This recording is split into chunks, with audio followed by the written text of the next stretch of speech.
ಮತ್ತು ನೀವು ನೋಡ್ಬೋದು ಪೆಂಡೆಂಟ್ನ ಕ್ಲೀನಾಗಿ ಹತ್ತಿರದಿಂದ ತೋರಿಸ್ತಾ ಇದೆ ನೋಡಿ. ವರ್ಕು ಕೂಡ ನೀವು ನೋಡ್ಬೋದು, ಪೋಣಿಸಿರೋದಾಗಲಿ ಎಲ್ಲ ತುಂಬ ನೀಟಾಗಿ ಮಾಡಿರ್ತಾರೆ.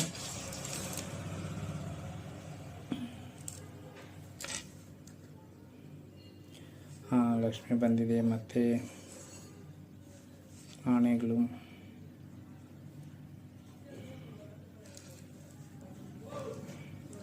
ಇದು ಉದ್ದ ಬಂದು 9.5 ಇಂಚು ಉದ್ದ ಇದೆ. ಇದು ಎರಡು ಕಡೆ ಸೇರಿ ಅಂದರೆ 4.5 ಇಂಚು ಉದ್ದ ಇದೆ.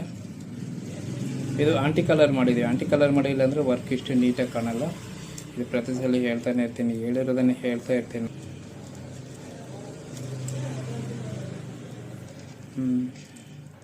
ಇದನ್ನು ಅಷ್ಟೇ ತುಂಬ ನೀಟಾಗಿ ಪೋಣಿಸಿದ್ದಾರೆ. ಇದನ್ನು ನೀವು ನೋಡ್ಬೋದು. ಮುತ್ತುಗಳು ಇದಕ್ಕೆ ಕೊನೆಯಲ್ಲಿ ಒಂದು ಡಿಸೈನ್ ಕೊಟ್ಟು ಎಲ್ಲನೂ ತುಂಬ